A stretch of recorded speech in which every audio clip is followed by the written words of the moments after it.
Semaine compliquée qui s'annonçait. Je vous le disais dans le dernier débrief hebdo, optimiste mais mesuré. Peut-être même que ça y est, le pire est passé. On va pas s'enflammer. Sans doute les marchés ont besoin de respirer dans le contexte qu'on connaît. Alors j'ai un petit coup de fil à passer, il est où mon téléphone là? OFT, est-ce que tu penses qu'avec les intros, on va avoir plus de likes? Non? Bah, vas-y, on teste. Si t'as un truc là sous le coude, un truc vite fait à l'arrache, vas-y, balance et puis comme ça on voit.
Est-ce qu'on peut parler autre chose que de l'inflation parce que...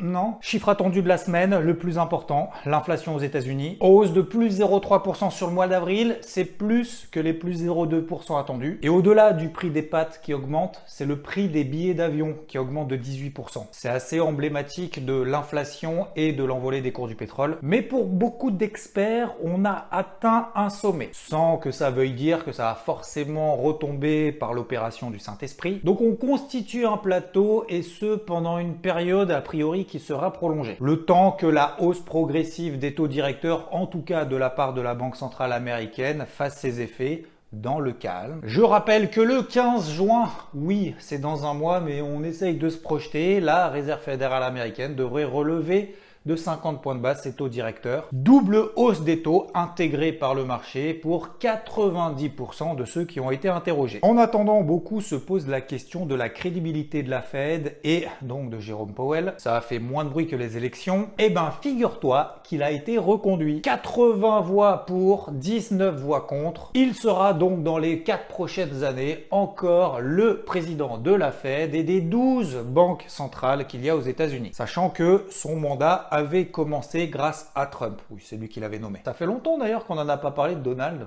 Il fait quoi? On s'en balèque? Ouais, on s'en balèque, ok. Disons que s'il n'avait pas été reconduit, ça aurait ajouté encore un peu plus de l'huile sur le feu dans un climat qui est suffisamment anxiogène. Bref, on a eu chaud. La transition de qualité, tu te démerdes pour me faire un truc de ouf. Parce que du coup, derrière, c'est le point chaud. Voilà. On a eu chaud. Bon, c'est pas la fête sur les marchés, alimentée par l'inflation, resserrement monétaire, le réduction aussi de la Banque centrale américaine qui va commencer. Et donc, par effet de contagion, c'est pas la fête dans les portefeuilles, notamment des plus grands gérants de fonds de la planète. Ah bah oui, hein, les marchés, c'est les mêmes pour tout le monde. Le plus grand fonds souverain de la planète, Norvège, moins 4,9% au premier trimestre. Tu vas me dire, oh ça va, c'est pas ouf, moi je me fais déchirer largement plus. C'est quand même 60 milliards et demi d'euros. Ouais. Comme quoi, toutes choses étant relatives. En 3 mois, il perd la moitié des gains qu'il a réalisés en 2021. Mais comment il fait? Ils savent pas se couvrir ou quoi? Bah oui, il doit bien aller là où ça monte. Et comme je le dis depuis maintenant quelques temps, la problématique du moment, c'est que il n'y a pas grand chose qui monte. En fait, il n'y a rien. J'en parle très souvent dans le morning mood. Voilà. Et du coup, c'est le matin. Oui, la problématique de ce marché, c'est que tout baisse. Actions, obligations, crypto. Donc, même lui, il est en galère. En avril, il a perdu 2,8%. Il est donc depuis le début de l'année à moins 8,2%. Voyons maintenant le plus grand hedge fund technologique de la planète, Tiger Global. Entre 44% et 52% de performance négative depuis le début de l'année 2022. Et pour éviter que tout le monde se barre, il a réduit ses frais de commission en échange de l'assurance que ses clients restent investis dans ses fonds pendant quelques années, le temps de laisser passer l'orage et de remonter la pente. Voyons SoftBank. Exposé lui donc au secteur des technos à hauteur de 130 milliards de dollars et il est à 27 milliards de dollars de pertes. Donc oui, même les grands fonds se retrouvent en difficulté avec cette absence future de liquidité en plus du resserrement monétaire. Bref, réduction du bilan. Et oui, on est à 9 000 milliards de dollars pour la Fed, on devrait le réduire au moins cette année déjà de 1000 milliards. C'est déjà pas mal. Donc moins de liquidité, remontée des taux, la dette américaine, autrement dit le taux à 10 ans, évolue toujours proche des 3%. Ça devrait attirer un peu de cash sur le marché obligataire. Donc c'est aussi pour ça que le marché action est un peu moins attractif en ce moment. Même si les niveaux de valorisation se sont effondrés. On va arriver sur la fin des publications trimestrielles. En voici quelques-unes cette semaine. STMicroelectronics est très ambitieuse, notamment en termes de chiffre d'affaires. On devrait être autour de 20 milliards de dollars pour 2025-2027. La demande est soutenue par toute l'industrie automobile, les smartphones et l'action STM a particulièrement apprécié. Et elle sort même par le haut du range dans lequel elle était, après avoir fait une petite frayeur en essayant de sortir par le bas, mais non, ce qui s'appelle un bear trap. Coinbase, lui, le broker crypto qui s'est introduit en bourse récemment. Alors, il fait mieux sur le premier trimestre que ce qui était attendu, mais c'est beaucoup plus bas qu'à la même période l'année dernière. L'action se fait démonter, on est sur les plus bas historiques. Perte nette de quasiment 2 dollars par action contre un bénéfice net de 3 dollars par l'action à la même période l'année dernière. Et vu l'ambiance sur le marché des cryptos, le T2 s'annonce en termes de volume de transactions pas ouf. On sait que c'est déjà le cas depuis un an sur le marché des cryptos. Donc, Alstom, elle, fait des dépréciations d'actifs en Russie, quelques petits soucis de bombardier et pour autant un carnet de commandes bien fourni, 81 milliards d'euros et elle vise toujours une croissance moyenne de son chiffre d'affaires sur les prochaines années de 5%. Elle a pris cher sur le moment et puis derrière finalement elle a tout récupéré. Walt Disney semble optimiste pour la suite. Potentiel de croissance sur les parcs d'attractions et de Disney+, même si elle avoue qu'il va falloir bosser et qu'il y a une grosse incertitude économique. Bon, on va pas se le cacher, le début d'année sur le marché, il n'a pas commencé de ouf. Ah, c'est le pire démarrage qu'on a connu depuis 1932. Et c'est ce que je te disais en introduction, peut-être que le pire est derrière nous. Voici la performance du SP500 entre le 82e jour de l'année et la fin de l'année, après avoir fait un début d'année complètement pourri. Même si certes, les performances passées ne présagent pas des performances futures, c'est peut-être pas la fin du monde tout de suite. Pour autant, à court terme, on est dans une peur extrême. En témoigne l'indice Fear and Greed Index, ce qui implique des niveaux de couverture qui sont au plus haut. On voit ici le ratio put-call qui augmente. En même temps, vu qu'il n'y a rien qui monte, on va pas s'emmerder à trouver des valeurs refuges. Ce qu'on va faire, c'est qu'on va se couvrir directement sur des options de vente. Ça ira bien. Et les positions acheteuses ont nettement diminué dans les fonds. Voilà. Maintenant, est-ce qu'il y a des bonnes nouvelles? Oui, il y a des bonnes nouvelles. Oui. Alors, faut chercher loin, mais j'en ai quand même. Eh ben, c'est les marchés européens qui tiennent vachement mieux que les indices américains. Ah ouais, une fois n'est pas coutume. Bah oui, parce que le dollar américain est plus fort. La Fed, elle est plus en mode je resserre les boulons que la Banque Centrale Européenne qui pour le moment n'a rien annoncé. Bref, le projet de la semaine, c'était d'être un petit peu plus à l'écoute de marché que d'avoir des plans nettement définis à l'avance. Voilà, c'est ce que je te disais la semaine dernière. Même si à la fin, je me suis quand même mouillé un peu. Bis à tous et je vous dis à plus. Ciao! Bon, je sais pas si c'est l'extrait qu'il voulait mettre, mais il a dit à la fin, donc... Le CAC 40 a tenu cette zone des 6150 points, donc j'ai travaillé toute la semaine. C'était aussi la zone du carnet de bord. Même si je doute de la capacité de l'indice pour le moment à passer cette zone de résistance qu'on a à court terme, des 6400 points. Même chose sur le DAX qui a bien réagi sur les 13002. Gros travail d'ailleurs de Rodolphe que je félicite au passage qui a fait un boulot de ouf toute la semaine. Batailler, bam, je paye, je repaye, nanana. C'est pas d'ailleurs donné à tout le monde de se battre dans ce type de contexte où on a plus envie de faire l'autruche et de se dire bon, on verra quand ça ira mieux parce que là, en fait, ça me gonfle, que d'aller au charbon. Donc à un moment donné, il faut dire aussi les choses. Mais là aussi, pour le DAX, ça risque d'être compliqué de passer les 14 200 points. Et donc, je le disais, sur les marchés américains, c'est plus compliqué. Ils enfoncent le clou petit à petit sans vraiment accélérer. Si on regarde le Dow Jones, le SP500 ou même le Nasdaq, alors si tu fais partie des pessimistes que tu essayes de shorter, systématiquement, je prends l'exemple de l'indice Dow Jones, tu te manges des rebonds de 500 points. Et ça, c'est en cours de journée. Alors forcément, quand tu es short, c'est chaud. Et si tu es optimiste, ça rebondit et puis putain, ça retombe à chaque fois. Donc mon avis pour la semaine prochaine est très simple, positivement mesuré. Plus d'ailleurs en Europe qu'aux États-Unis, pour les raisons qu'on vient d'évoquer, avec oui une tendance qui est clairement baissière à court terme. Donc plutôt privilégier les achats sur repli plutôt que d'acheter une fois qu'on est à plus 2, plus 3%. Parce que oui, il y a des variations comme ça en cours de journée. Sur le pétrole, je continue à le travailler à l'achat puisque cette grosse zone pour le moment, elle tient. Voilà, ça a fonctionné encore une fois cette semaine en relevant un peu ces zones d'intervention parce qu'on a des plus bas de plus en plus haut. Donc dans une logique de pression sur les matières premières et sur le pétrole, je continue dans ce sens-là. En revanche, j'ai pris ma perte sur le silver. Et oui, j'y suis retourné sur cette grosse zone d'intervention que j'avais déjà travaillé mais des dizaines de fois à partir du mois de septembre. Mais il faut y aller quand même parce que si je l'avais pas fait là, ça veut dire que je l'aurais pas fait avant et donc j'aurais pas fait beaucoup plus de gains avant que la perte que je viens d'encaisser. Toujours en galère en position à l'achat sur l'euro contre le dollar, sur cette grosse zone mensuelle des 1,04, 1,07.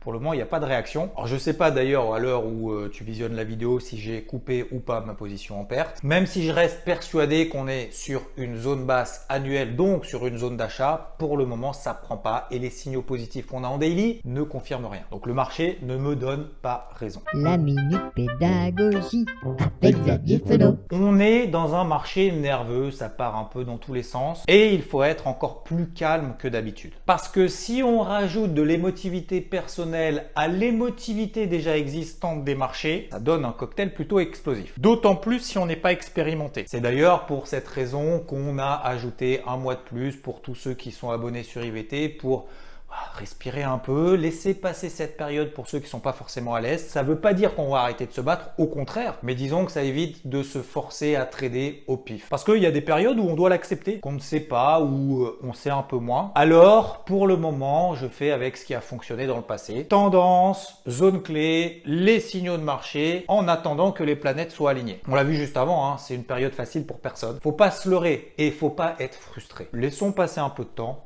Ça va bien se passer. Bon, en tout cas, moi je reste positif. Alors en parlant de positif, du coup, les cryptos, le marché des cryptos a purgé. Moins de 30 000 $ sur le Bitcoin, moins de 2 000 $ sur l'Ether. Et ce pour 3 reasons. 3 raisons. La corrélation avec les marchés traditionnels qui sont anxieux et le marché des cryptos se professionnalise, donc il commence à avoir un peu les mêmes automatismes. Quand le marché dans son ensemble est sous pression, les investisseurs sortent du cash des marchés. Donc du coup, il faut choisir quel cash on va récupérer. Donc on va d'abord se concentrer sur ce qui est le moins liquide, le plus petit, le plus volatile. Ah bah tiens, marché des cryptos, tiens. Ah bah vas-y, dégage-moi cette merde. Et après, on réfléchit. Et on se dit, ah merde, ça a pris 50% vendredi, du coup, non, on peut pas refaire. Troisième raison, l'effet de levier, bordel. Arrêtez d'utiliser l'effet de levier. 1 milliard de dollars de positions qui ont été liquidées lundi, juste lundi. Au-delà du fait qu'on n'investit pas l'argent dont on a besoin, donc a fortiori on investit l'argent, je sais plus ce que je voulais dire, on n'investit pas, non mais on met pas la thune dont on a besoin pour bouffer, voilà, c'est plus simple. Mais il y a des gens, ça leur suffit pas, donc ils ont un capital et ils se disent, alors le marché des cryptos ça va pas assez vite, c'est pas assez violent et vu que je suis méga expérimenté, bon bah je propose de mettre 10 fois plus que ce que j'ai en compte. Oui bonjour, j'ai 1000 balles à mettre sur le marché mais du coup j'aimerais bien en mettre 100 000 quand même. C'est possible? Ah c'est possible. Eh ben c'est parfait, donc forcément ça va beaucoup plus vite. Alors quand t'es dans le bon sens, eh ben tout va bien, et quand t'es pas dans le bon sens, eh ben tu te fais démonter, tu fais couper la position, le compte est à zéro et puis bye bye, au revoir. Alors que les tendances long terme restent haussières. Bon, oui pardon, je me suis un peu énervé. Et malheureusement, j'ai envie de dire, alors heureusement, je sais pas comment on doit le dire, c'est un mal pour un bien. Parce qu'on le voit dans le passé, lorsqu'on a ces périodes de grosses liquidations, on a des espèces de grosses mèches qui s'appellent des spikes, donc des réactions très violentes à la hausse ou à la baisse d'ailleurs, très rapides, et généralement ça assainit le marché à court terme. Donc forcément l'effet de levier a entraîné voilà, des pertes, machin, des trucs qui s'effondrent et tout. Et quatrième raison, on a eu en plus de ça encore de l'huile sur le feu avec des stablecoins qui ont sauté. En l'occurrence Luna, qui était la 7e plus grosse crypto au monde. Son stablecoin, le 10e en termes de valorisation, mais le 3e plus gros stablecoin qui existe. Et elle s'est faite démonter parce qu'il y a des opérateurs qui se sont, alors pas amusés, mais en gros qui ont vendu le stablecoin, vendu également le bitcoin parce qu'ils se sont dit, bah du coup ils vont vendre leur bitcoin pour essayer de soutenir le truc. Bref, c'est parti en sucette et c'est parti jusqu'à zéro. Point positif dans ce marché qui semble au bord du gouffre, les tendances weekly restent reste intact. Bitcoin, Ethereum, capitalisation totale. We are not in a bear market. Confère la vidéo qui est ici, je l'ai déjà proposée, je l'ai déjà partagée. Deuxième chose, on a eu ce qu'on appelle donc ce spike à court terme, c'est une espèce de grosse mèche et gros nettoyage. On est passé par une peur extrême et une panique qui est généralement un mal pour un bien. Au moins déjà pour stabiliser la situation, ça nous donne un point de repère. Et ça nous a donné d'ailleurs sur la journée de vendredi, encore une fois, je sais pas trop ce qui s'est passé depuis, puisque entre le moment où je tourne et le moment où tu vois la vidéo, bon, même si tu es censé être au courant, je le répète quand même. Et ben vendredi, on a fait des rebonds entre 20% sur le Bitcoin, entre le point bas et le cours où je tourne la vidéo, pareil sur l'Ether, et sur certains altcoins, 50% de hausse. Alors attention! Et ça, c'est un point important, ne nous emballons pas. On ne peut pas raisonner, je le répète, avec des pourcentages de variation. On regarde nos graphiques en weekly, en daily. Ça permet de poser un peu le pour et le contre. Parce que quand il y a des cryptos qui font x200 et quand elles perdent 60%, on se dit c'est de la grosse merde. Ouais, mais faut prendre le x200 avant. Ça s'appelle la relativité. Non, ça s'appelle relativiser. Bon, voilà. Donc on doit à court terme se réinstaller au-dessus de cette zone. Sur le Bitcoin, 35 000. Sur l'Ether, 2400. Sur la Capi Total, je te montre la borne basse ici dans laquelle on était depuis le début de l'année. Il faudra se réinstaller là au-dessus pour se dire que ce qu'on a vécu, c'était encore une énième purge dans une tendance de fond d'un marché qui est haussier. Alors oui, on va rien lâcher et se battre dans un marché compliqué. Et on va suivre donc les points de repère qu'on vient de voir, le bas du spike sur les majeurs et sur la Capi Total, et sur les alts, les moyennes mobiles qu'on a au-dessus de la tête, parce que quasiment toutes sont dans des tendances baissières à court terme. Donc même si ça prend 80%, on doit se focaliser sur cette notion de tendance et pas émotivement réagir à chaque fois. Ah, on fait moins 40, ah, on fait plus 72, mais clairement, c'est dur sur le marché des cryptos aussi et pour tout le monde. Et ça sera encore très volatile et aussi très compliqué. D'ailleurs, sur le marché traditionnel aussi, c'est très compliqué, la preuve. Tant qu'il restera petit et jeune. La semaine prochaine, ce sera relativement light sur la partie macro, donc j'en parle pas, même si je viens d'en parler. Merci à tous de votre fidélité. Ah oui, c'est déjà fini, c'est l'heure de mettre des likes et de péter tout. Je vous kiffe encore une fois. Ciao! Et un grand merci à FT qui est au maquillage, qui fait en sorte que je raconte le moins de conneries possible et de couper quand j'en raconte. Merci à Charles pour la recherche. Bise à toute la team IVT, à toutes celles et ceux qui en font partie. Et même si vous n'en faites pas partie, je vous kiffe aussi. Ouais, un peu moins quand même. Et on va se mobiliser même dans des marchés qui sont compliqués. Voilà. Là, c'est vraiment fini. Ciao!